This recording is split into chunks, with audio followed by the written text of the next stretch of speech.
Christmas Eve should have been perfect. I had spent 3 full days preparing for this dinner, making sure every detail was exactly right. The dining room looked like something out of a magazine, with its crystal chandelier casting warm light over the mahogany table. White poinsettias arranged just so, and place settings that cost more than most people's monthly grocery bills.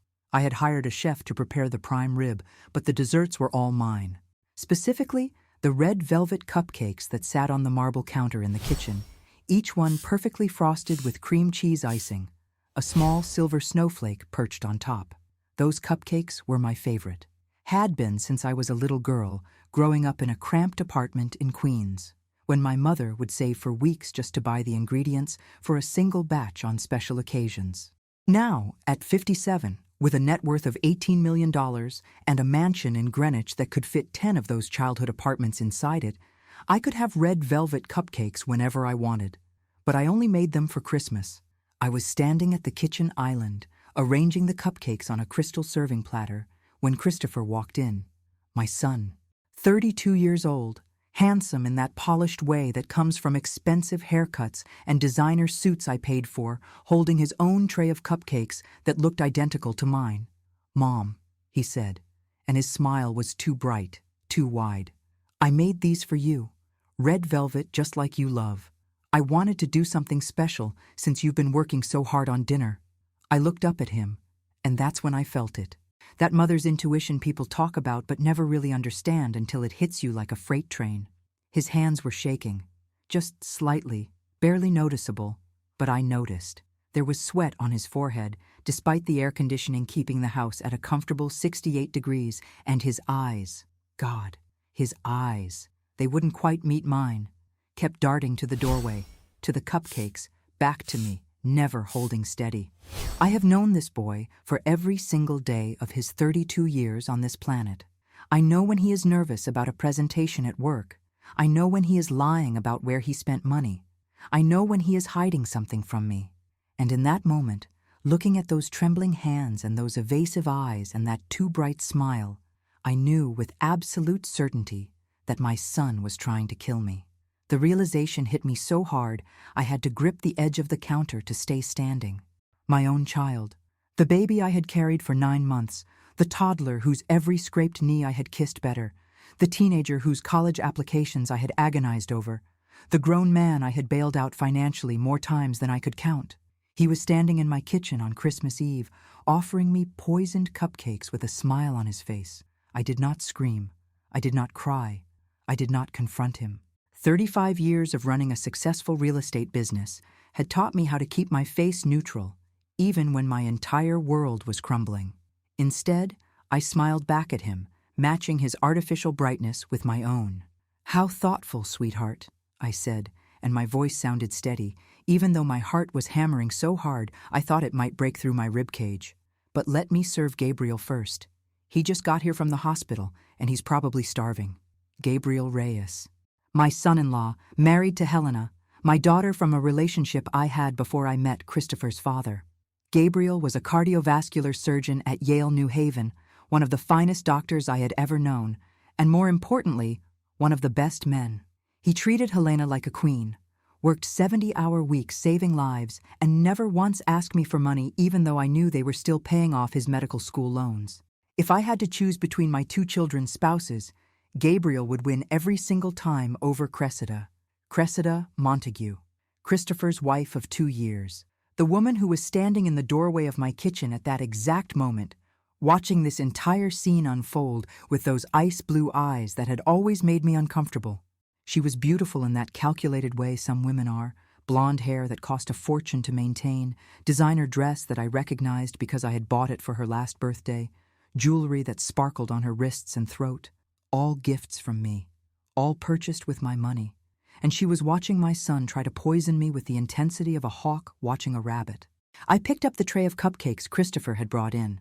The ones I knew in my bones were laced with something that would stop my heart or shut down my kidneys or whatever method they had chosen to murder me. My hands did not shake. I walked past my son, past my daughter-in-law, into the dining room where my family was gathered around the table. Helena, my beautiful daughter, 38 years old and glowing with the kind of happiness that comes from being genuinely loved. Gabriel standing to greet me with that warm smile that had made me like him from the moment Helena introduced us 8 years ago. And my sister Margaret, who had flown in from London for the holidays, 70 years old and sharp as a tack. "Gabriel," I said, setting the tray down on the sideboard. "Christopher made these special cupcakes and I insist you have the first one. You work so hard, you deserve a treat before dinner." I watched Christopher's face go white. Actually white. All the blood draining out of it like someone had opened a valve. Cressida's eyes widened, just for a fraction of a second, and I saw something I had suspected for months but never wanted to admit. She was the architect of this. My son might be holding the tray, but Cressida was the one who had put the poison in those cupcakes. Gabriel laughed, completely oblivious to the tension crackling through the room like electricity. "You don't have to tell me twice, Valentina. I haven't eaten since 6 this morning." He reached for the cupcake I had specifically placed closest to him, the one with the slightly crooked snowflake that had made me notice it was from Christopher's batch, not mine. "Wait," Christopher said, and his voice cracked. Actually cracked, like he was 13 years old again and going through puberty. "Wait, Gabriel, maybe you should not—" But Gabriel had already taken a bite, a big one, because he was genuinely hungry and genuinely excited about a homemade cupcake after a 12-hour shift at the hospital. I watched him chew, swallow, smile at Christopher. "Man, these are incredible. Did you really make these yourself?"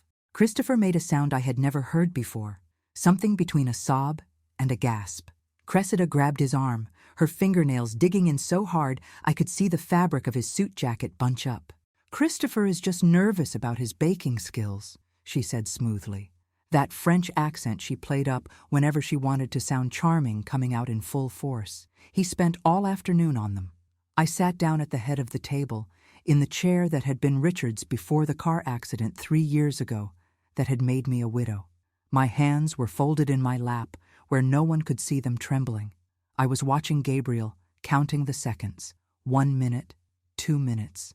I had no idea what poison they had used, no idea how fast it would act, but I knew something was about to happen because Christopher looked like he was about to vomit all over my antique Persian rug. 3 minutes. Gabriel took another bite of the cupcake, completely relaxed, telling Helena about a surgery he had performed that morning. 4 minutes. He finished the cupcake, licked a bit of frosting off his thumb. Christopher was breathing so hard I could hear him from across the table. 5 minutes. Gabriel stood up to refill his wine glass. He took 2 steps toward the sideboard. Then his hand went to his chest. "That's weird," he said, and his voice sounded confused more than alarmed. "I feel strange." Helena was on her feet instantly. "Gabriel, what's wrong?" He opened his mouth to answer, but instead of words, his knees buckled. He went down hard, his wine glass shattering on the hardwood floor, and I was already pulling my phone out of my pocket, already dialing 911, already moving toward him even as Helena screamed and Margaret jumped up and Cressida stood frozen in the doorway like a statue. Gabriel was convulsing, actually convulsing, his body jerking on my dining room floor, foam starting to appear at the corners of his mouth. I dropped to my knees beside him, phone pressed to my ear as the dispatcher answered. "I need an ambulance at 47 Meadowbrook Lane in Greenwich. My son-in-law is having a medical emergency. I believe he has been poisoned with digoxina." Why did I say digoxina? Because in that split second, kneeling on the floor next to my dying son-in-law, I remembered something Cressida had mentioned 6 months ago. How she had started volunteering at Yale New Haven Hospital. How she wanted to do something meaningful with her time. How she loved helping the cardiac patients. And digoxina is a heart medication readily available in any cardiac ward, easily stolen by someone charming enough to make the nurses trust her. Helena was sobbing, holding Gabriel's hand, begging him to stay with her. Margaret was standing over us, her face grim, already understanding what I had done and why. And Christopher. Christopher was on his knees in the middle of the dining room, not near Gabriel, just on his knees with his hands over his face, making sounds that did not even sound human anymore. "It was not supposed to be him," he was saying, over and over, rocking back and forth. "It was not supposed to be him. It was not supposed to be him." Cressida moved then, tried to go to Christopher, tried to pull him up, tried to get him to stop talking. But he shoved her away with a violence I had never seen from my son before. "Get away from me. This is your fault. You said it would be painless. You said she would just go to sleep. You said—" "Shut up," Cressida hissed, and all the charm was gone from her voice now, replaced by something cold and sharp and completely terrifying. "Christopher, shut up right now. You are in shock. You do not know what you are saying." But Christopher was beyond her control now. He was looking at me, tears and snot running down his face, and I saw my little boy again. The one who had cried when his hamster died. The one who had been afraid of thunderstorms. The one who had called me from college at 2 a.m. because he was homesick. That little boy was still in there somewhere, buried under 32 years of bad decisions and worse influences. "Mom," he sobbed. "Mom, I am so sorry. I am so sorry. It was not supposed to be Gabriel. It was supposed to be you. We were going to kill you. I was going to kill my own mother. What have I done? What have I done?" The paramedics arrived 4 minutes later. They worked on Gabriel with efficient urgency while I stood back with Helena, holding my daughter as she fell apart in my arms. I kept my voice low when I spoke to the lead paramedic, told him what I had told the dispatcher, watched his eyes widen when I said digoxina poisoning. "How did you know?" he asked. "Mother's intuition," I said, and left it at that. They loaded Gabriel onto a stretcher, Helena climbing into the ambulance with him. I watched them drive away, lights flashing, siren wailing, and only then did I turn back to my dining room where my son was still on his knees and my daughter-in-law was trying to figure out how to salvage this disaster. The police arrived 6 minutes after the ambulance left. I had called them while the paramedics were working on Gabriel, told them I needed officers at my home immediately, that there had been an attempted murder. They found Christopher exactly where I had left him, confessing everything in broken sentences that made no legal sense but painted a clear picture of intent. They found Cressida trying to leave through the back door, a small overnight bag in her hand that she had apparently grabbed from somewhere while I was not watching. And they found the second cell phone in her purse, the one she thought was hidden, the one that would eventually reveal text messages to a man named Dimitri discussing investment returns and liquidating assets and final payout before Christmas, the one that would show searches for lethal doses of heart medication, for symptoms of digoxina poisoning, for how long it takes to settle an estate in Connecticut. I stood in my kitchen, surrounded by police officers and crime scene investigators, and looked at the tray of cupcakes I had made, the ones that were safe, the ones that were just red velvet cake and cream cheese frosting, and love from a mother who had always tried her best, even when her best was not good enough. And I thought about the moment, just 30 minutes ago, when I had looked into my son's eyes and seen murder there. A mother should never have to see that. A mother should never have to choose between her own life and exposing her child's intention to take it. But I had seen it, and I had made my choice, and now Gabriel was fighting for his life at Yale New Haven, while Christopher was being read his Miranda rights in my dining room, and Cressida was screaming about lawyers and false accusations and wrongful arrest. Margaret came to stand beside me. She did not say anything, just put her hand on my shoulder. We stood there together, 2 women who had survived too much to be surprised by anything anymore, and watched my Christmas Eve dinner turn into a crime scene. I suppose I should explain how we got here. How a woman who built a real estate empire from nothing, who prided herself on reading people and making smart decisions, ended up with a son willing to poison her for money on Christmas Eve. The truth is, it started long before Cressida Montague walked into our lives. It started with me. Christopher was born when I was 25 years old, just 2 years after I married Richard Merrick. Richard was brilliant, ambitious, and completely consumed by his work in tech development. I was equally consumed by building my real estate business, buying distressed properties and flipping them when everyone said a young woman with no connections would never make it in that world. We were both so focused on success that we barely noticed we were raising a child. Christopher spent his childhood in boarding schools, Exeter, then Choate, then 4 years at Princeton, that cost more than most people earn in a lifetime. We told ourselves we were giving him the best education money could buy. We told ourselves he would understand one day that we were working so hard to build a future for him. We told ourselves a lot of things that made us feel better about the fact that our son spent more time with nannies and headmasters than with his own parents. By the time Richard died 3 years ago, Christopher was 29 years old and had never held a job for more than 18 months. He had a degree in economics from Princeton, an MBA from Wharton, and absolutely no idea how to actually work for anything. Every time he failed at something, I wrote a check. Every time he made a bad investment, I covered the losses. Every time he needed anything, I gave it to him without question, because I thought that was how I made up for all those years of absence. Richard's death should have brought us closer. Instead, it drove a wedge between us that I did not fully understand until tonight. The accident happened on a rainy Tuesday in November. His car went off the road on Route 15, hit a tree at 70 miles per hour. The police said it was hydroplaning, bad luck, one of those tragic things that just happens. But I found out 2 weeks later that Richard had changed his will just days before he died, leaving $2 million to a woman named Sarah Chen, who worked as his assistant. A woman I had never met, a woman who disappeared the day after Richard's funeral. I never got answers about Sarah Chen. The lawyers said the will was legal, the money was gone, and there was nothing I could do about it. But it taught me something important. Money makes people do terrible things. It makes them lie, cheat, steal, and apparently run away with $2 million that should have gone to your children. After that, I started paying closer attention to the people around me. Started noticing things I had been too busy to see before, like the way Christopher's girlfriend at the time, a sweet girl named Amanda from his Princeton days, broke up with him right after Richard's funeral.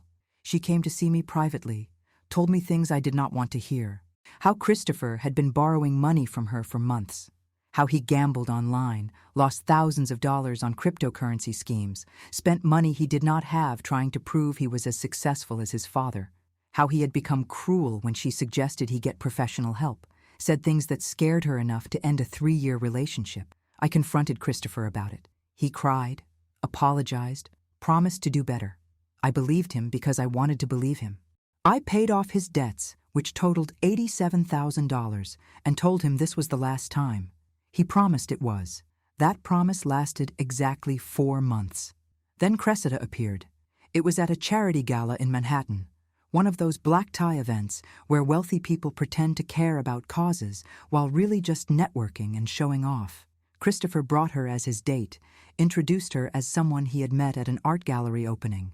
She was stunning, spoke 3 languages, had a degree in art history from the Sorbonne, and she looked at my son like he was the most fascinating man in the world. I hired a private investigator the next day. I am not proud of that, but after Richard and Sarah Chen, after Amanda's warnings, I was not taking any chances. The report came back 2 weeks later, and it should have been enough to make me forbid the relationship entirely. Cressida Montague was 26 years old, daughter of Pierre and Marguerite Montague, a French banking family that had lost everything in a financial scandal when Cressida was 16. Her father had committed suicide 6 months after the bankruptcy, jumping from their apartment building in Paris. Her mother had died 2 years later from cancer, though the investigator noted she had refused treatment, possibly another form of giving up. Cressida had spent her 20s moving through Europe, working at galleries and auction houses, always in circles adjacent to wealth, even though she had none of her own. She had dated 3 men before Christopher, all of them older, all of them rich, all relationships ending within 6 to 8 months, with the men refusing to discuss what had happened. One of them, a German industrialist named Klaus Hoffmann, had paid her 50,000 euros to go away quietly. The investigator could not confirm what she had done to earn that payout, but the implication was clear. I kept that report in my safe. I did not show it to Christopher because I knew exactly what would happen. He would accuse me of trying to control his life, of never approving of anyone he dated, of being overprotective and intrusive. He would defend Cressida passionately, tell me her tragic past made her strong rather than calculating. He would probably propose to her just to prove a point. So I said nothing. I smiled at family dinners. I bought Cressida expensive birthday gifts. I welcomed her into my home, and I watched her very, very carefully. They got engaged 8 months after that first gala.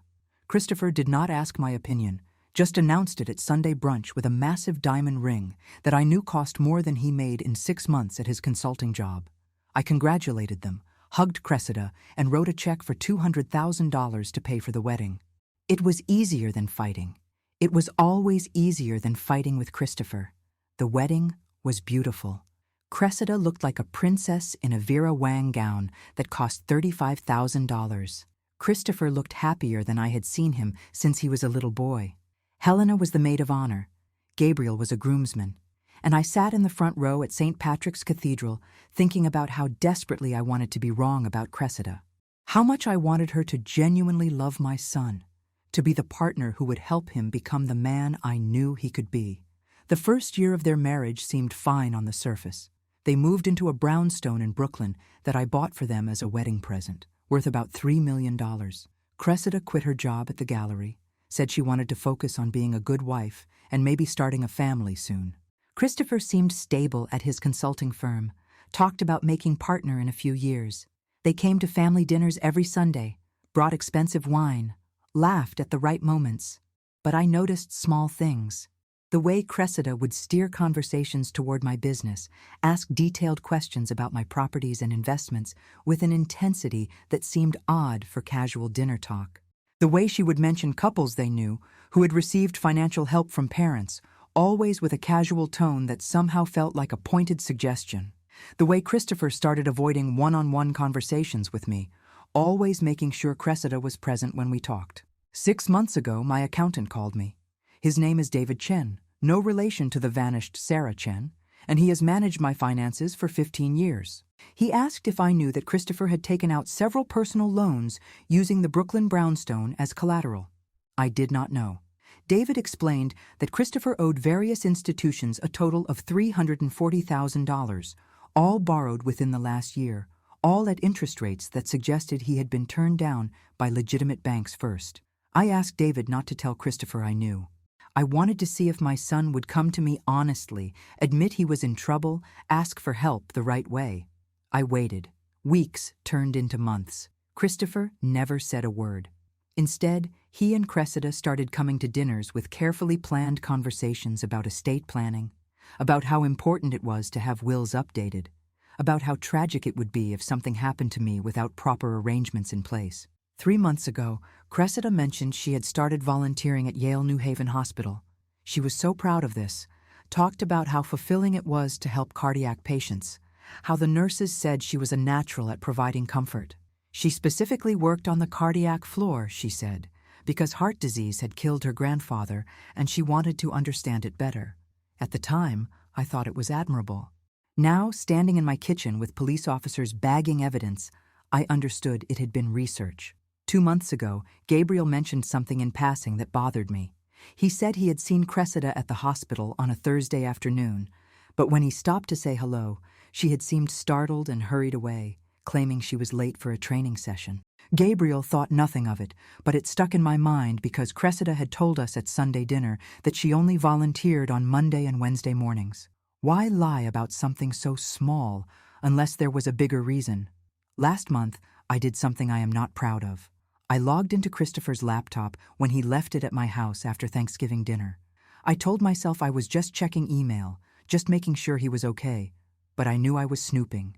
What I found was a browser history that made my blood run cold. Searches for, how long does probate take in Connecticut? Can debt collectors go after inheritance? Sudden death versus long illness inheritance tax? And most damning of all, foods that can hide bitter taste of medication. I could have confronted him then. I could have called the police, shown them the evidence, gotten ahead of whatever was coming. But he was my son, my only son. And some part of me still desperately hoped I was wrong, that there was an innocent explanation, that my child had not actually been planning to murder me. So I watched and waited, told Gabriel and Margaret to be observant at Christmas dinner, and prayed that my intuition was betraying me. It had not betrayed me. And now Gabriel was in an ambulance fighting for his life because I had made a split-second decision to protect myself by sacrificing him instead. That guilt would live with me forever, even though logically I knew it was not really a choice. If I had eaten that cupcake, I would be the one dying, and Christopher would have gotten away with it. At least this way, there would be justice. At least this way, my son's soul might eventually find redemption instead of being forever damned by successful matricide. At least that was what I told myself as I watched the police put my son in handcuffs and read him his rights in my dining room on Christmas Eve. The police separated us immediately. Christopher went into the living room with 2 detectives, still crying, still confessing in broken sentences that made the officers exchange glances that said they had never seen anything quite like this. Cressida went into Richard's old study with a different set of detectives, and from the hallway I could hear her voice rising and falling, already crafting her defense with the skill of someone who had talked her way out of difficult situations before. Margaret stayed with me in the kitchen, her hand never leaving my shoulder, while a young officer who looked barely old enough to drink asked me to walk through everything that had happened. I told him about the cupcakes, about the look in Christopher's eyes, about the deliberate switch I had made. I told him about Cressida's volunteer work at the hospital, about Gabriel being a cardiovascular surgeon who would recognize digoxina poisoning, about my son's gambling debts and desperate financial situation. I spoke calmly, clearly, like I was describing a business transaction rather than my own attempted murder. The officer wrote everything down, his pen scratching across the notebook with increasing speed as the full picture emerged. "Mrs. Merrick," he said when I finished, "I need to ask you something. When you switched those plates, you knew your son-in-law would eat the poisoned cupcake instead of you. Did you intend for him to be harmed?" It was a fair question, a legal question, one that could determine whether I had committed some kind of crime myself by deliberately redirecting attempted murder toward an innocent person. I looked at this young man with his earnest face and his careful notes, and I told him the truth.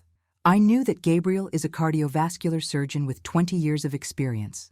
I knew that if anyone could survive digoxina poisoning, it would be him, because he would recognize the symptoms immediately and know exactly what treatment he needed. I also knew that if I ate that cupcake and died, my son would have gotten away with killing his own mother, and he would have had to live with that for the rest of his life. I made a choice in about 3 seconds, officer. I chose to save my own life and to save my son's soul, even if it meant putting Gabriel at risk. I will have to live with that choice forever. But yes, it was intentional. The officer nodded slowly, still writing. "You said you suspected digoxina specifically. Why?"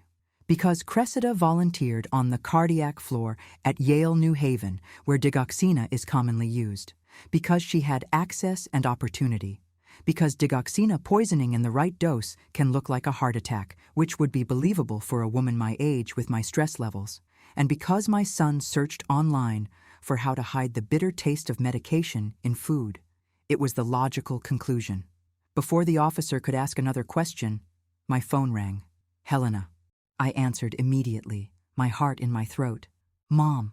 Her voice was shaking but stronger than I expected. "Gabriel is stable. They got him into the ER in time, and because you told the paramedics what poison to look for, they started the right treatment immediately. He is going to be okay. He is going to live." I closed my eyes and felt tears come for the first time since this nightmare started. Thank God, Helena. I am so sorry. I am so desperately sorry that I... Stop. Helena's voice was firm now. "Mom, Gabriel told me what you did. He said you saved both of your lives tonight. He said if you had eaten that cupcake and died, we would never have known it was murder. They would have called it a heart attack or a stroke, and Christopher would have inherited everything, and Gabriel would have spent the rest of his life wondering why he did not catch it. You stopped that from happening. You saved him by risking him, and he understands that. We both understand that." I could not speak for a moment. Margaret squeezed my shoulder harder. "There is more," Helena continued, and I could hear the anger creeping into her voice now. "Gabriel is awake and talking, and he told the doctors everything you suspected about the digoxina. They called the police at the hospital, and those police contacted the detectives at your house. Mom, they are getting a warrant to search the cardiac wing at Yale New Haven right now. They think Cressida has been stealing medication for months." That made horrible sense. Cressida was charming, beautiful, fluent in medical terminology she would have picked up during her volunteer hours. The nurses would have trusted her. She probably offered to help stock supplies, to organize the medication cart, to make herself useful in ways that gave her access to controlled substances. She would have taken small amounts at a time, nothing noticeable, building up to a lethal dose over weeks or months. "Helena," I said quietly, "I need you to know something. I suspected Cressida was dangerous. I had her investigated before she married Christopher. I found things that should have made me stop the wedding. But I said nothing because I was afraid of pushing Christopher away, afraid of being the controlling mother everyone accuses wealthy women of being. If I had been brave enough to tell him what I knew, Gabriel would not be in a hospital bed right now. This is my fault." "No." Helena's voice was sharp, cutting through my guilt. "This is Cressida's fault for being a sociopath, and Christopher's fault for being weak enough to let her manipulate him into attempted murder. You are not responsible for other people's evil, Mom. You are only responsible for how you respond to it. And you responded by saving lives tonight, Gabriel's and your own. That is what matters." We talked for a few more minutes, and then Helena had to go because the doctors needed to run more tests. I hung up and looked at Margaret, who had heard every word. "She is right, you know," Margaret said. "You did what you had to do, and now that boy in the other room is going to have to face what he has done." That boy, my son. I could hear him through the walls, his voice rising and falling as he talked to the detectives. I wondered what he was saying, whether he was still confessing everything, or whether Cressida's lawyers had arrived and told him to shut his mouth.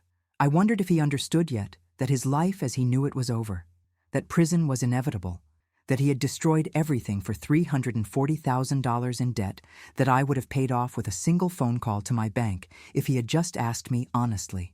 Detective Sarah Morrison came to find me about an hour later. She was in her 40s, gray hair pulled back in a tight bun, eyes that had seen too much human darkness to be surprised by anything anymore.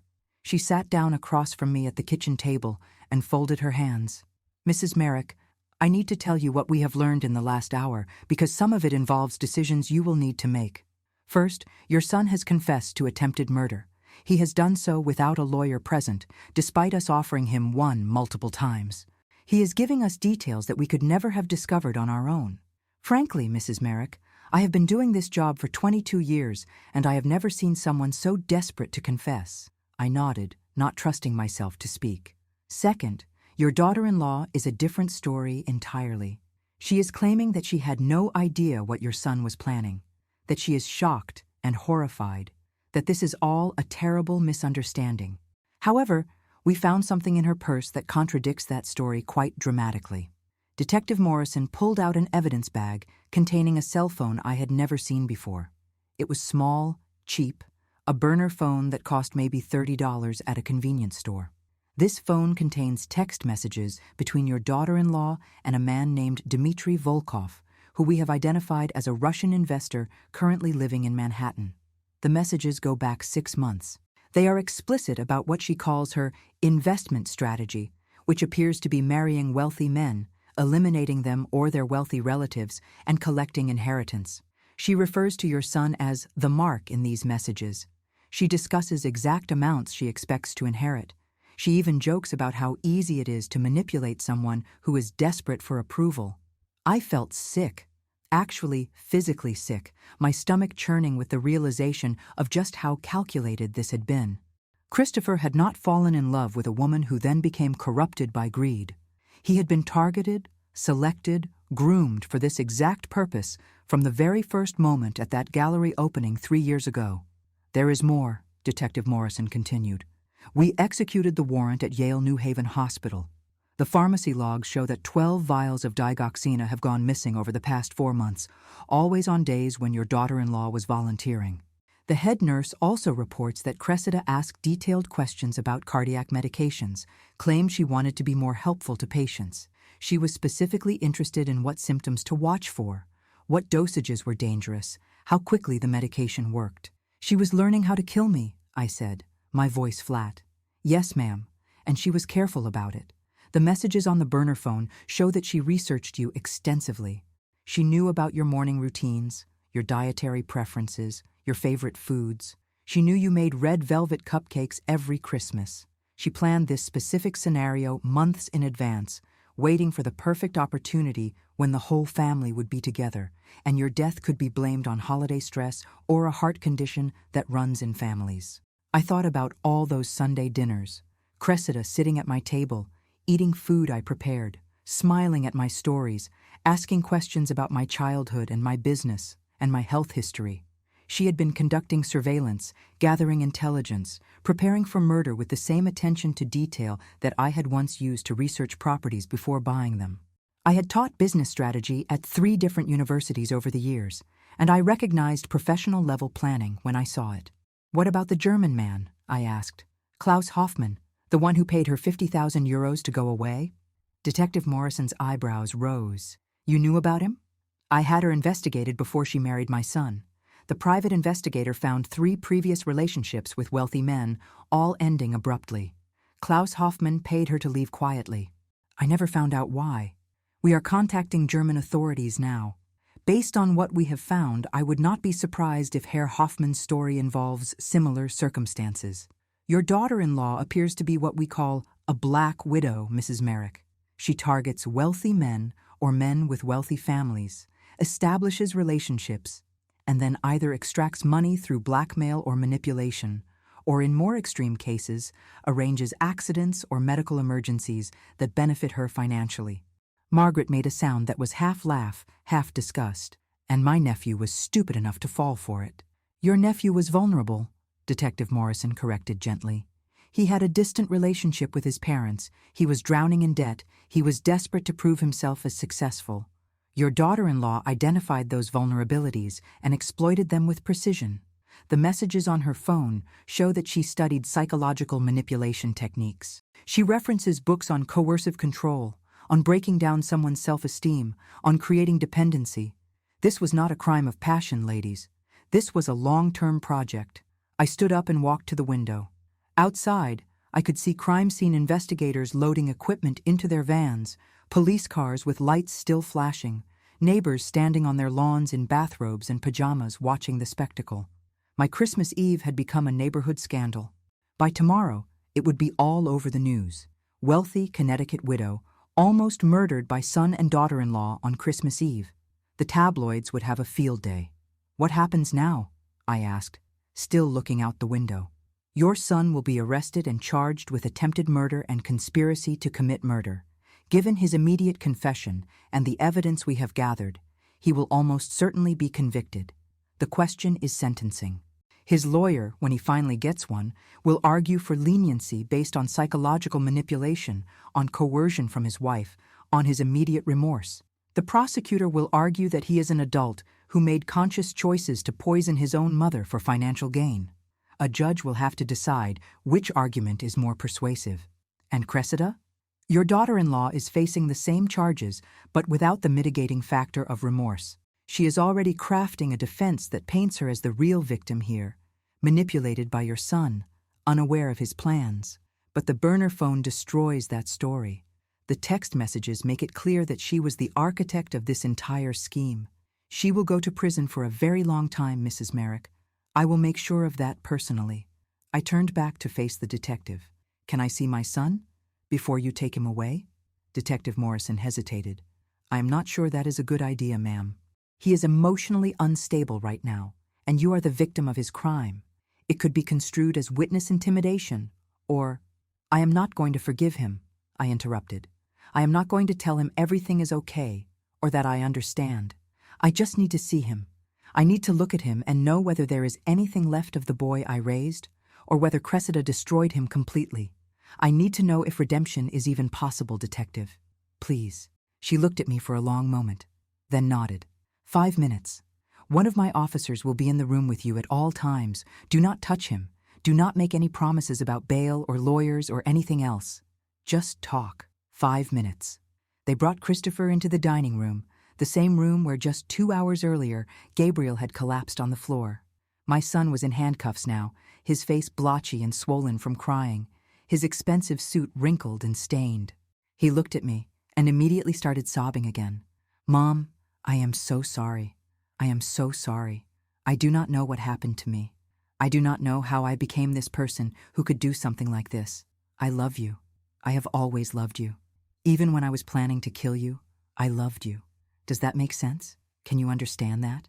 I sat down at the table, the same chair I had been sitting in when I had watched Gabriel eat the poisoned cupcake. The officer stood by the door, watchful but silent. "No, Christopher," I said quietly. "That does not make sense. Love does not coexist with murder plans. Love does not put poison in cupcakes your mother loves and hand them to her with a smile. What you felt was not love. It was need. You needed my approval. You needed my money. You needed me to fix all your problems like I always have. But need is not love." I know. He was still crying, snot running down his face like a child. "I know that now.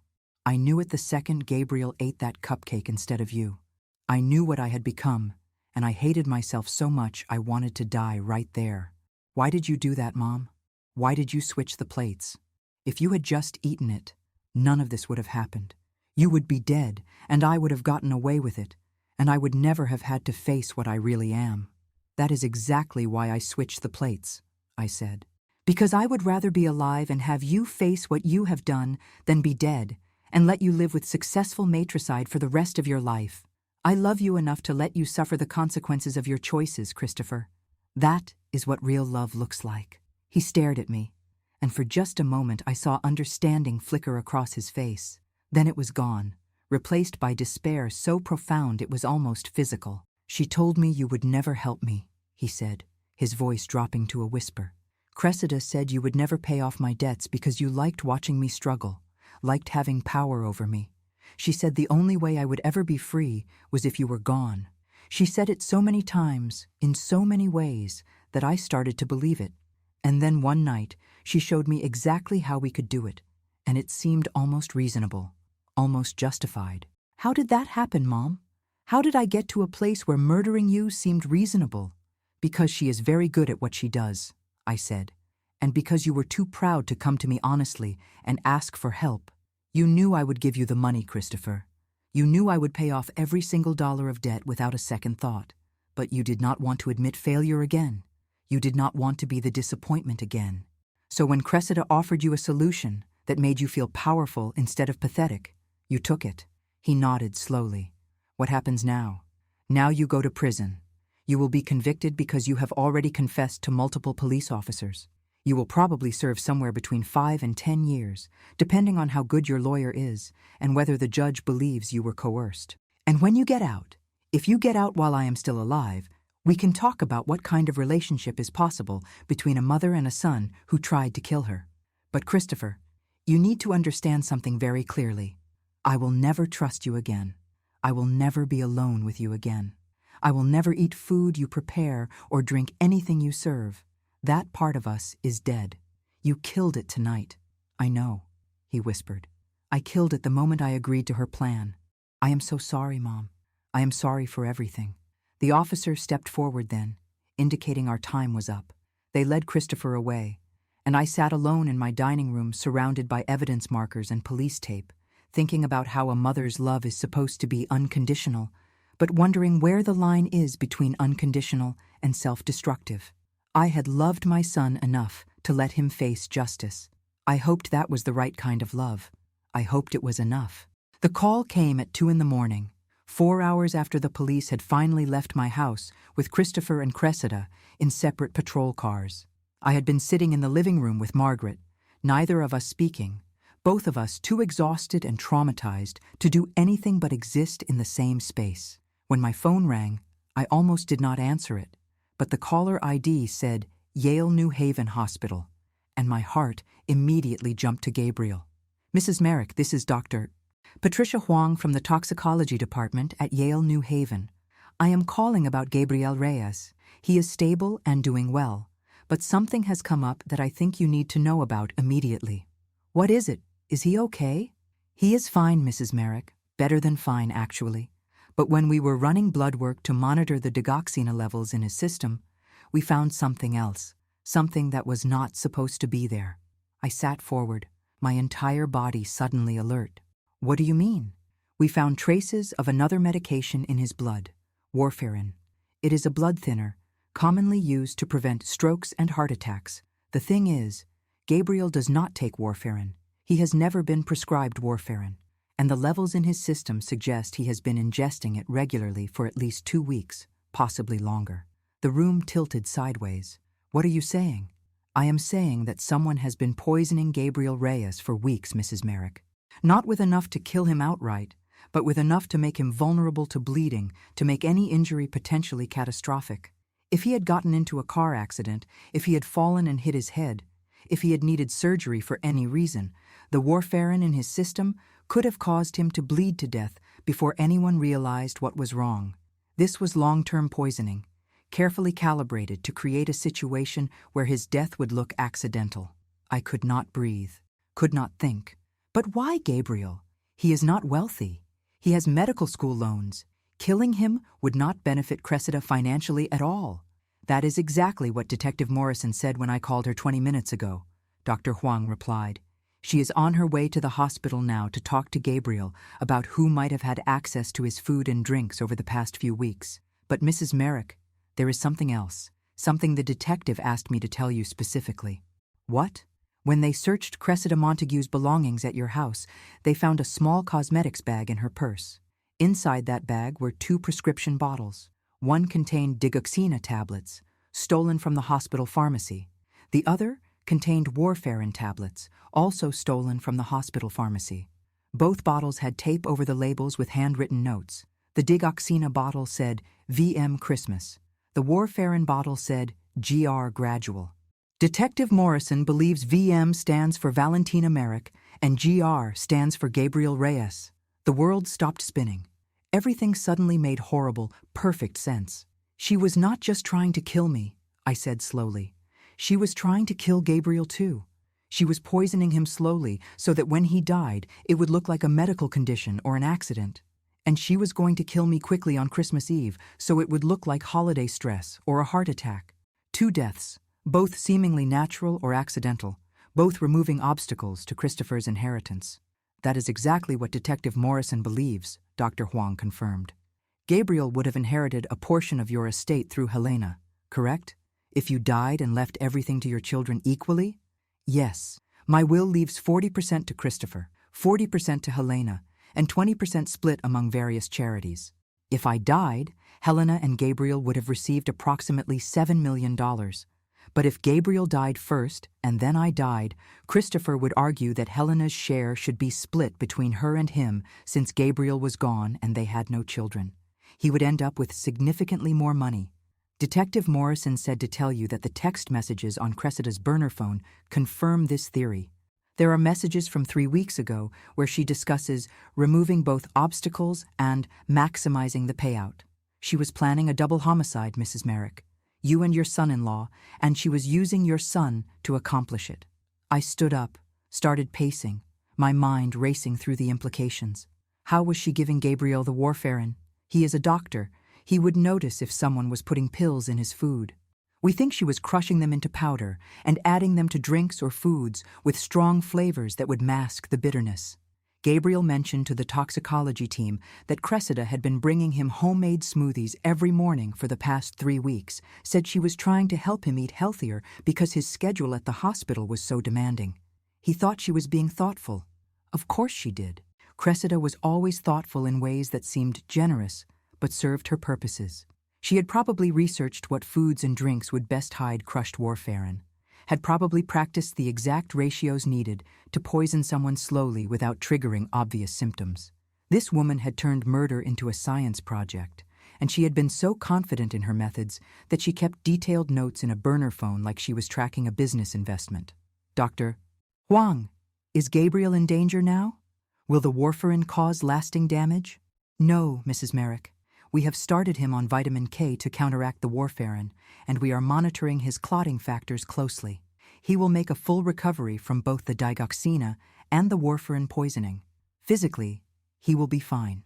Psychologically, learning that someone has been slowly poisoning him for weeks while pretending to care about his health, that is going to take more time to process.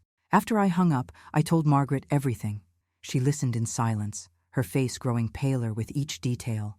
That woman is a monster, Margaret said finally. An actual monster. She was going to kill 2 people, destroy your family, and walk away with millions of dollars. And she would have gotten away with it if you had not noticed something wrong in Christopher's eyes. No, I said slowly, a new realization forming. she would not have gotten away with it. Because even if I had died, even if Gabriel had died in some accident caused by the warfarin, Helena is not stupid. Helena would have started asking questions. She would have investigated. She would have found something. Cressida was so focused on the money that she did not account for the fact that my daughter is brilliant and observant, and would never have accepted her father-in-law and mother dying within weeks or months of each other as mere coincidence. Do you think Cressida would have tried to kill Helena too? The question hung in the air like poison gas. I thought about the text messages mentioning obstacles, thought about how thoroughly Cressida had planned every other aspect of these murders, thought about the cold calculation in those ice-blue eyes. Yes, I said quietly. I think once Gabriel and I were dead, Helena would have been next. Maybe a car accident. Maybe a home invasion gone wrong. Maybe something else that looked tragic, but not suspicious. Cressida would have found a way to make Christopher the sole heir to everything. And then, once she had all the money, I think she would have left him. Or maybe she would have killed him too, made it look like suicide from guilt over his mother's death. She had a relationship with that Russian investor, Dmitri. She had an exit strategy. Margaret stood up and poured herself 3 fingers of whiskey from the bar cart, something I had never seen my 70-year-old sister do in her life. She drank half of it in one swallow. "Valentina," she said, "you did not just save your own life tonight. You did not just save Gabriel's life. You saved Helena's life, and possibly Christopher's too. You stopped a serial killer, because that is what Cressida Montague is, whether the law calls her that or not. She is someone who kills people for money, who plans it methodically, who would keep doing it until someone stopped her. You stopped her." I thought about Klaus Hoffmann in Germany, about the 50,000 euros he had paid Cressida to go away. I thought about the other 2 men the investigator had mentioned, both relationships ending abruptly with the men refusing to discuss what happened. I wondered how many other victims there had been, how many other families Cressida had infiltrated and destroyed, how many other deaths she had caused that were written off as accidents or natural causes. "I need to call Detective Morrison," I said, reaching for my phone. "She needs to know about the warfarin, about the theory that Helena would have been next. This changes everything about Cressida's charges. This is not just attempted murder anymore. This is conspiracy to commit multiple murders. This is a pattern of predatory behavior. This is someone who needs to be in prison for the rest of her life." As I dialed, I thought about my son sitting in a jail cell, probably still crying, probably still trying to understand how he had gotten to this point. And I thought about how Cressida had turned him into a weapon, had taken a weak and desperate man and transformed him into someone willing to kill his own mother. Christopher was guilty of terrible things, unforgivable things, but Cressida was the architect of it all. She was the real monster in this story, and I was going to make absolutely certain she never hurt anyone again. Detective Morrison arrived at my house at 3:30 in the morning with 2 other detectives and a prosecuting attorney named James Chen. They set up in my dining room, the same dining room where this nightmare had started just 7 hours earlier, and laid out everything they had found in those 7 hours. It was staggering. "Mrs. Merrick," James Chen began, opening a thick folder stuffed with documents, "we need to walk you through what we have discovered about Cressida Montague, because it is significantly worse than we initially thought. What we are dealing with here is not a desperate woman who made one terrible decision. We are dealing with a sophisticated, organized predator who has been operating for at least 8 years, possibly longer." He spread photographs across my dining table. I recognized Klaus Hoffmann from the investigator's report, but there were 3 other men I had never seen before. All of them looked wealthy, successful, and in the photos Chen showed me, all of them looked happy with Cressida on their arms. "These are the men we have identified so far who had relationships with your daughter-in-law before she met your son. Klaus Hoffmann, German industrialist, dated Cressida for 7 months in 2019, paid her 50,000 euros to end the relationship. Then we have Marcus Aldridge, British hedge fund manager, dated her for 6 months in 2020, died of a brain aneurysm 3 weeks after they broke up. Philippe Beaumont, French real estate developer, dated her for 8 months in 2021, died in a car accident 4 months after ending their relationship. And finally, Antonio Russo, Italian art dealer, dated her for 5 months in 2022, currently in a wheelchair after suffering mysterious seizures that the doctors in Rome could never explain. I stared at the photographs, my blood running cold. You think she killed these men? Or tried to? We know she did, Detective Morrison said, taking over. German authorities exhumed Klaus Hoffmann's mother, who died 6 months after he paid Cressida to leave. The mother died of what was ruled a heart attack at the time. The autopsy showed lethal levels of digoxina in her preserved tissue samples. Klaus paid Cressida that money not to leave him alone, but to stop killing his family members. He could not prove it, but he knew. And he paid her to make her go away before she killed him too. Marcus Aldridge's brain aneurysm happened while he was taking anticoagulants that he had never been prescribed, according to his medical records, James Chen continued. His family assumed he had been self-medicating for headaches, but the levels in his system were consistent with someone else administering them without his knowledge. The anticoagulants would have made the aneurysm rupture catastrophically when it might otherwise have been survivable. Philippe Beaumont's car accident was single vehicle, late at night, on a road he had driven 1,000 times, Morrison added. But investigators found traces of sedatives in his blood, not enough to make him pass out, but enough to slow his reaction time significantly. His family said he never took sedatives, had always been against any kind of medication that affected his mental clarity. Someone had drugged him before he got behind the wheel. And Antonio Russo, Chen said, his voice hardening, is alive but permanently disabled because someone poisoned him with small doses of a neurotoxin over several weeks. The doctors in Rome finally figured out what it was, a substance called thallium that is nearly impossible to detect without knowing exactly what you are looking for. Russo remembers that Cressida used to bring him coffee every morning during the last month of their relationship. He thought she was being romantic. I felt sick, actually physically ill, my stomach churning with the realization of just how many lives this woman had destroyed. Why? Why would she do this to people who cared about her? Money, Morrison said flatly. Always money. Klaus Hoffmann's mother had a trust fund that would have passed to Klaus, who would have shared it with Cressida if they were still together when the mother died. Marcus Aldridge had just updated his will to include Cressida as a beneficiary for £2 million when he died. Philippe Beaumont had taken out a life insurance policy naming Cressida as beneficiary just weeks before his accident. She convinced these men to give her financial stakes in their lives, and then she eliminated them before they could change their minds. But she did not get the money, I said slowly. Because they broke up with her first, or because their families contested the wills, or because she was not legally entitled to insurance payouts. So she escalated. She found my son, married him, made sure she had legal standing as his wife, and then planned to eliminate everyone who stood between Christopher and maximum inheritance. She learned from her mistakes. Exactly, Chen confirmed. Your daughter-in-law is what we call an evolving predator. She started with opportunistic crimes, trying to position herself to inherit from boyfriends. When that did not work consistently, she adapted. She found someone weaker, more malleable, someone she could control completely. Your son was perfect for her purposes. He had wealthy family members, significant future inheritance, existing financial problems that made him desperate, and emotional vulnerabilities she could exploit. Detective Morrison pulled out another document, this one printed from the burner phone. These are text messages between Cressida and Dmitry Volkov from 10 months ago, right around the time she and your son were celebrating their first wedding anniversary. She writes, and I quote, "Kay is perfectly positioned now. Mother worth 18 M. Sister's husband brings medical knowledge that adds credibility. Kay himself is so desperate for approval, he will do anything I suggest if I frame it correctly. This is the endgame, D.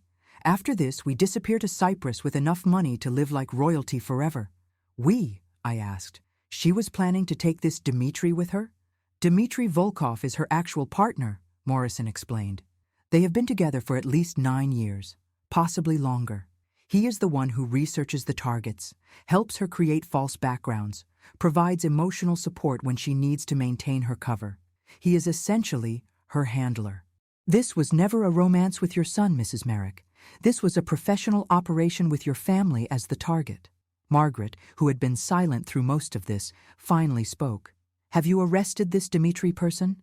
We raided his apartment in Manhattan 2 hours ago, Morrison said with evident satisfaction. He is in custody now, and his apartment was a treasure trove of evidence. He had files on your family going back 3 years. Photographs, financial records, psychological profiles, detailed plans for how Cressida should approach and manipulate Christopher. There was even a timeline chart on his wall showing optimal dates for various family members to die in order to maximize inheritance and minimize suspicion. She pulled out a photograph of this timeline chart. I saw my name with a date circled in red, December 24th. Gabriel's name had a date range, December 1st to 31, accident or medical. Helena's name had a question mark and the words reassess after primary targets eliminated. They were going to kill my entire family, I whispered, systematically over months or even years until Christopher inherited everything and Cressida could convince him to liquidate assets and disappear with her and Dimitri. Yes, Chen said. And Mrs. Merrick, I need you to understand something. If you had not noticed the look in your son's eyes, if you had eaten that cupcake and died tonight, we would never have caught them. Your death would have been ruled a heart attack or stroke. The digoxina would have metabolized out of your system within 48 hours. By the time we did an autopsy, if we even did one for a 57-year-old woman with no suspicious circumstances, there would have been nothing to find. Gabriel would have died weeks or months later in some accident that the warfarin made fatal. Helena would have followed within a year, and Cressida and Dimitri would have been in Cyprus or Monaco or wherever they planned to go, living off your family's wealth, probably already researching their next targets. I stood up and walked to the window again. Dawn was starting to break, pink and orange streaking across the sky over Connecticut. My neighbors' houses were dark and peaceful, their Christmas mornings about to begin with presents and laughter and normalcy. My Christmas morning was beginning with the knowledge that I had stopped serial killers from destroying my family. What happens now? I asked, still looking at the sunrise. To Christopher, to Cressida, to Dimitri. James Chen cleared his throat. That is actually why I am here, Mrs. Merrick. As the prosecuting attorney, I need to discuss something with you that is going to be difficult. Your son has confessed to attempted murder. That confession is legal, voluntary, and will absolutely result in a conviction. However, the case against Cressida is more complicated. I turned to face him. How is it complicated? You have the burner phone, the text messages, the stolen medication, the evidence from all these other cases. We have all of that, Chen agreed. But Cressida is claiming that everything on that burner phone was fantasy, that she was never serious about any of it, that she was just venting frustrations with a friend and never intended actual harm. She is claiming that Christopher acted alone, that she had no knowledge of his plans, that she is as much a victim here as you are. And without Christopher testifying against her, without him explicitly stating that she planned everything and coerced him into participating, we have a much weaker case than I would like. Are you saying my son needs to testify against his wife? I am saying that your son's testimony is crucial to ensuring that Cressida Montague spends the rest of her life in prison, Chen said carefully. Right now, with just the physical evidence and the text messages, I can probably get her 15 to 20 years. But with Christopher's detailed testimony about how she manipulated him, how she planned every aspect of these murders, how she coached him on what to say and do, I can get her life without parole. I can make sure she never has the opportunity to do this to another family. And what does Christopher get in exchange for this testimony? A recommendation for reduced sentencing, Chen said. Instead of 15 to 20 years, he would be looking at 8 to 12 with possibility of parole after 5. He would still go to prison, Mrs. Merrick. He would still pay for his crimes, but he would have a chance at rebuilding his life eventually, and he would have the satisfaction of knowing he stopped Cressida from hurting anyone else. I sat back down at the table, looking at all the evidence spread across its surface. Photographs of dead men, text messages planning my murder, timeline charts mapping my family's elimination. And I thought about my son in a jail cell, the son who had been weak enough to be manipulated into matricide, but human enough to confess immediately when the wrong person ate the poison. Has anyone asked Christopher if he is willing to testify? I asked. His public defender is with him now, explaining the situation, Morrison said. But Mrs. Merrick, his lawyer says he will not make any decisions without talking to you first. He wants to know what you want him to do.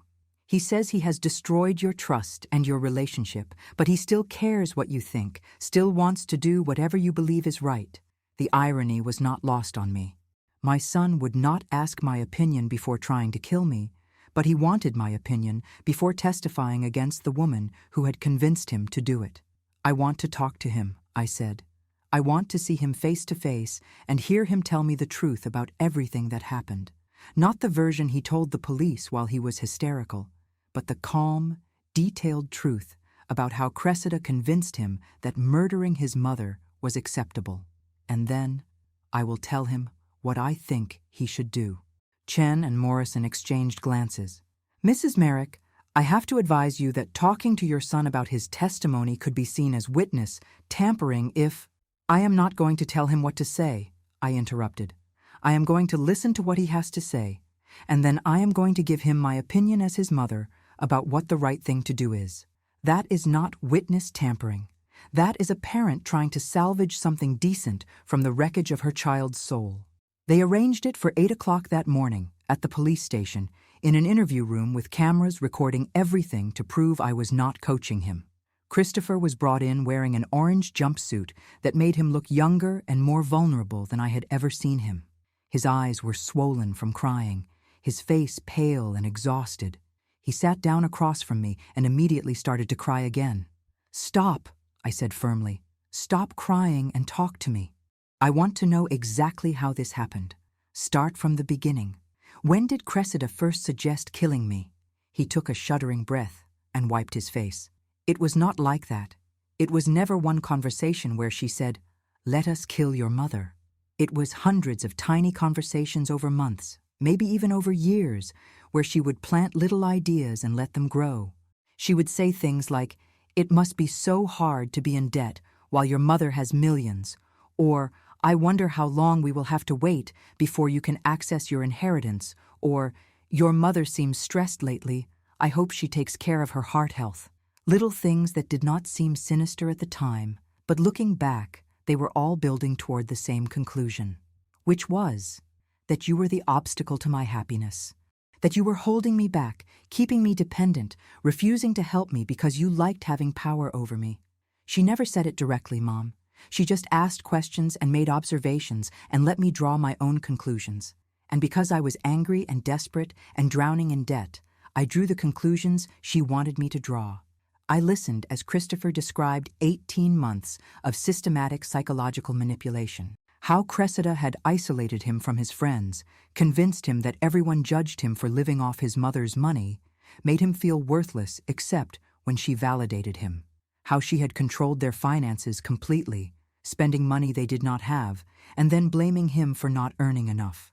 How she had withheld affection and intimacy unless he agreed with her assessments of various situations, training him like a dog to parrot her opinions. The debts got worse and worse, he continued, his voice barely above a whisper. I tried to hide them from her, but she always found out. And every time she found out about new debt, she would have a breakdown, threaten to leave me, say she could not live like this anymore. I was terrified of losing her, Mom. She was the only person who made me feel like I was worth anything, even though I can see now that she was the one who destroyed my self-worth in the first place so she could control how I tried to rebuild it. When did the murder plan become explicit? I asked. About 3 months ago. We had a huge fight because another creditor called threatening legal action. Cressida said we needed to solve the money problem permanently, that we could not keep living like this. I said I would ask you for help again, and she lost it. She said you would never help me, that you liked watching me suffer, that the only way I would ever be free of debt and free of your control was if you were not around anymore. I thought she meant we should move away, cut contact, but then she said very quietly, "People die every day, Christopher, older women especially. Heart attacks, strokes, accidents. If something happened to you, no one would be surprised." And I knew what she meant.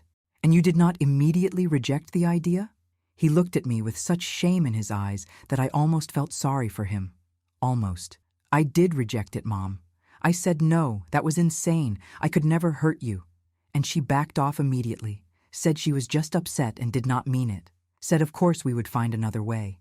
But then over the next few weeks, she kept returning to it in subtle ways. showing me articles about inheritance law, pointing out how tired you looked at Sunday dinners, mentioning that Gabriel would know how to make death look natural because he was a doctor.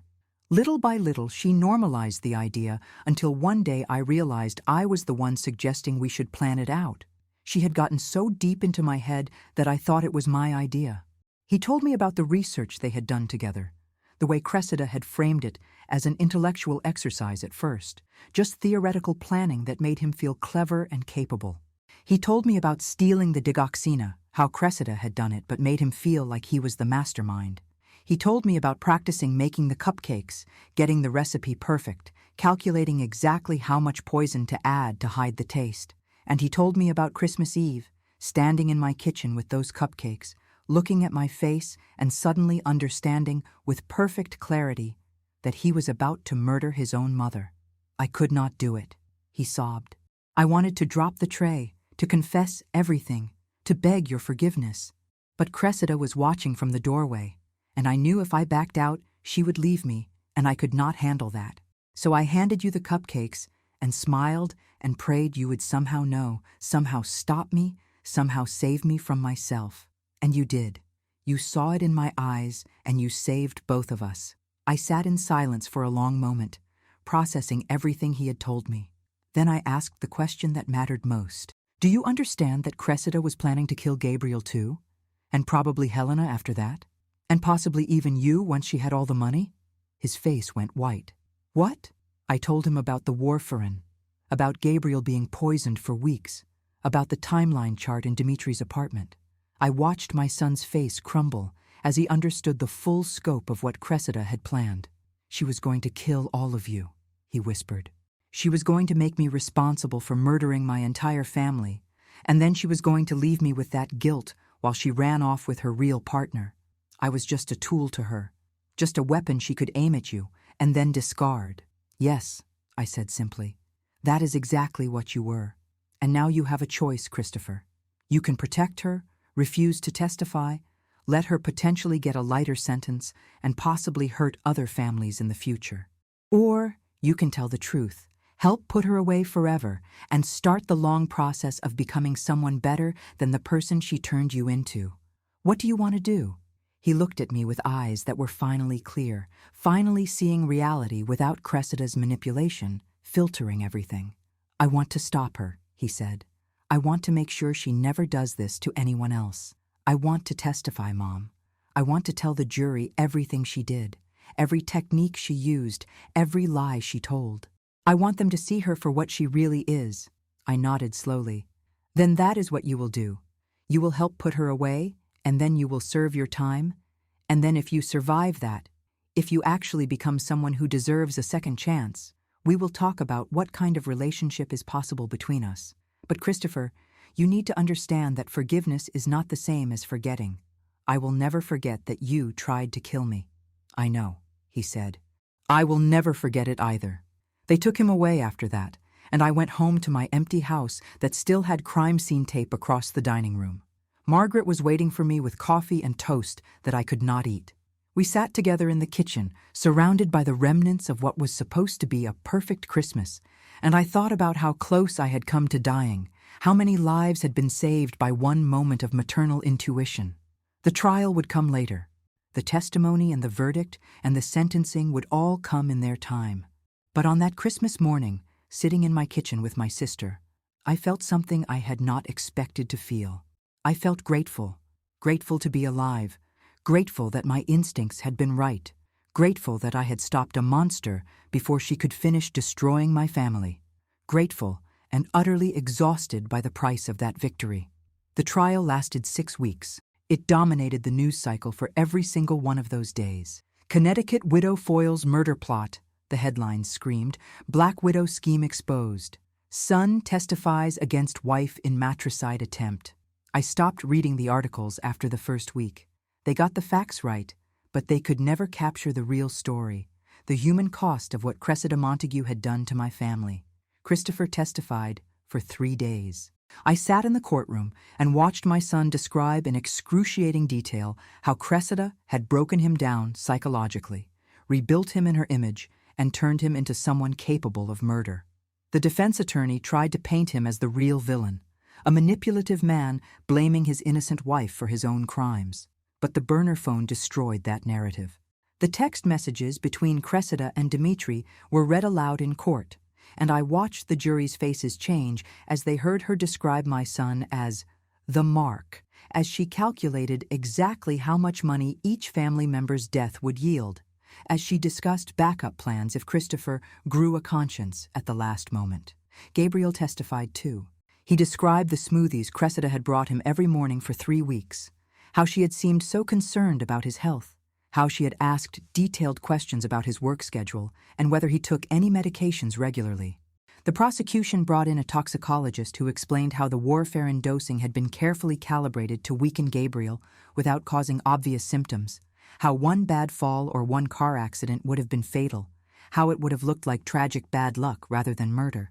Helena sat beside me every day of the trial, her hand in mine, both of us trying to process the fact that we had come so close to losing everything. She had filed for divorce from Gabriel, not because she did not love him, but because she said she needed time to understand how she had not seen the danger right in front of her. Gabriel was fighting the divorce, going to therapy, trying to convince her that neither of them could have known. I stayed out of it. They were adults who needed to find their own path through this trauma. Cressida never testified. Her lawyers advised against it, probably because they knew the prosecution would tear her apart on cross-examination. She sat at the defense table every day looking elegant and composed, playing the role of wrongly accused wife with the same skill she had played the role of devoted daughter-in-law. But the jury saw through it. I knew they did, because they would not look at her. By week 4, not a single juror would make eye contact with Cressida Montague. Dmitri Volkov took a plea deal. In exchange for 20 years in federal prison, he testified about the entire operation, how he and Cressida had been partners since they met at a casino in Monaco 9 years ago, how they had developed the system together, identifying wealthy targets, researching their vulnerabilities, planning approaches, how Cressida would embed herself in the target's life while Dmitri stayed in the background, providing research and support, how they had successfully extracted money from at least 7 families before mine, though not always through murder. Sometimes it was blackmail, sometimes it was manipulation, sometimes it was strategic marriages that ended in lucrative divorces. The prosecution brought in witnesses from Germany, France, Italy, and England. Family members of the men Cressida had destroyed testified about suspicious deaths and mysterious illnesses. Klaus Hoffmann himself flew in from Munich and described how Cressida had systematically poisoned his mother while pretending to be a caring girlfriend who was helping with elder care. The pattern was undeniable. Cressida Montague was a serial killer who used intimacy as her weapon and greed as her motive. The verdict came on a cold afternoon in March. Guilty on all counts: conspiracy to commit murder, attempted murder of Valentina Merrick, attempted murder of Gabriel Reyes, aggravated assault, theft of controlled substances. The list went on and on. Cressida's face remained blank as each guilty verdict was read, but I saw her hands clench into fists under the table. She had genuinely believed she would get away with it even after everything. Sentencing happened 2 weeks later. Judge Patricia Whitmore, a stern woman in her 60s who reminded me of Margaret, looked at Cressida with undisguised contempt as she delivered the sentence. Mrs. Montague, in my 30 years on the bench, I have never encountered a defendant who showed such calculated disregard for human life. You are not a person who made a mistake or acted in a moment of passion. You are a predator who weaponizes trust and intimacy. You will spend the rest of your natural life in prison, without possibility of parole. I hope you live a very long time, so you can fully experience the consequences of your choices. Life without parole. Cressida would die in prison. She would never hurt another family, never manipulate another vulnerable man, never poison another innocent person. I felt a weight lift off my chest that I had not realized I was carrying. Christopher's sentencing came the following week. James Chen kept his promise and recommended reduced sentencing based on Christopher's cooperation and the evidence of psychological manipulation. Judge Whitmore sentenced him to 8 years with possibility of parole after 5. Mr. Merrick, she said, You are not blameless in this tragedy. You made choices, terrible choices, that nearly cost your mother her life. But I believe the testimony about your wife's manipulation, and I believe your remorse is genuine. You will serve your time, and if you use that time wisely, to get therapy, and to become someone better than the man you were, you may eventually rebuild your life. That is more mercy than you showed your mother. Christopher cried as they led him away. I did not. I had no tears left for my son. I had used them all up during the trial, during the long nights when I replayed Christmas Eve in my mind, and wondered if I had failed him somehow, if different parenting choices would have made him strong enough to resist Cressida's manipulation. My therapist told me that was survivor's guilt talking, that I was not responsible for my adult son's choices. I was working on believing her. A year has passed since that Christmas Eve. Gabriel recovered fully from the poisoning and threw himself into his work with renewed intensity. He and Helena are still married, though they live separately and are taking things day by day. They both say that almost dying taught them not to take anything for granted, including each other. I believe they will make it. They are stronger than Cressida gave them credit for. Margaret moved from London to Connecticut to be closer to me. She says someone needs to make sure I eat properly and do not work myself to death now that I have gone back to buying and flipping properties. The truth is, we are both lonely, and we have both outlived too many people we loved. It is nice to have family close by who I can trust completely. I sold the house in Greenwich. I could not live there anymore, could not walk into that dining room without seeing Gabriel convulsing on the floor, without remembering the look in Christopher's eyes as he handed me poisoned cupcakes. I bought a penthouse in Manhattan instead, high above the city, with floor-to-ceiling windows that let in so much light I feel like I am floating. It is a new beginning, a fresh start, a life that belongs only to me. I visit Christopher once a month at the correctional facility in Summers. We sit across from each other at a scarred table in the visiting room and make awkward conversation about his therapy sessions, his prison job in the library, the college correspondence courses he is taking. He is trying to become someone better.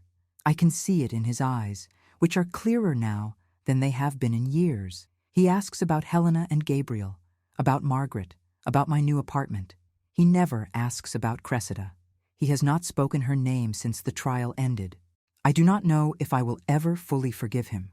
I do not know if our relationship can ever be repaired beyond these monthly visits and careful conversations. But I know that I saved his life that Christmas Eve, just as surely as I saved my own. I saved him from becoming a successful murderer, from living the rest of his life knowing he had killed his mother. That has to count for something. Last Christmas, a year after everything happened, I made red velvet cupcakes again. Margaret thought I was crazy, said I should never make them again after what they represented. But I refused to let Cressida Montague take that away from me. Those cupcakes were my mother's recipe, my childhood memories, my tradition. They belonged to me long before they became weapons, and they would belong to me long after Cressida was forgotten. I made them on Christmas Eve, and I ate one slowly, savoring every bite, thinking about survival and resilience, and the strange ways that intuition works. I thought about the split second when I looked into my son's eyes and knew something was terribly wrong. I thought about the decision to switch those plates, to save myself by risking Gabriel, to expose the whole terrible plot with one simple action. People have asked me how I knew, how I saw the danger when everyone else was oblivious, how I managed to make the right decision in 3 seconds when a wrong decision would have killed me. I never have a good answer. Mother's intuition sounds simplistic, like something from a greeting card, but it is the only explanation I have. Some part of me, the part that had carried Christopher for 9 months and raised him for 32 years, recognized that something fundamental had broken in him. That recognition saved multiple lives. I am 58 years old now. I have $18 million, a penthouse in Manhattan, a successful business, and a family that is smaller and more damaged than it was a year ago, but still intact. I have a son in prison, a daughter working through trauma, a son-in-law who survived 2 different poisoning attempts, and a sister who moved across an ocean to keep me company. I have memories of Christmas Eve that will never stop being nightmares, and I have the knowledge that I stopped a serial killer from destroying everything I loved. Some days I feel strong and grateful and proud of what I survived. Other days, I feel exhausted by the weight of it all, by the constant awareness that the people closest to you can become your greatest threats, by the knowledge that trust is a luxury I will never fully experience again. But I am alive. I am here. I saw the danger in my son's eyes, and I acted on instinct, and I survived. That has to be enough. On Christmas Eve this year, I will make red velvet cupcakes again. I will light candles and play music and refuse to let one night of horror define the rest of my Christmases. I will remember Richard, who died too young under suspicious circumstances I never fully understood. I will think about Christopher, serving his time and trying to become someone worthy of redemption. I will be grateful for Helena and Gabriel and Margaret, for family that survived when they so easily could have been destroyed. And I will eat a cupcake slowly, savoring the taste of survival, thinking about how maternal intuition is not just about knowing when your child is sick or sad or lying about homework. Sometimes, maternal intuition is knowing when your child has become dangerous and having the courage to act on that knowledge, even when every instinct says to protect them instead. That is what I did on Christmas Eve a year ago. I protected myself, I protected my family, and yes, I protected my son from the far worse fate of successful matricide. I made the right choice in 3 seconds. I will spend the rest of my life being grateful that I did. The red velvet cupcakes taste exactly the same as they always did. Sweet and rich and full of memories that belong to me alone. Cressida Montague tried to poison those memories along with poisoning me. She failed at both. I survived, and that, in the end, is the only victory that matters.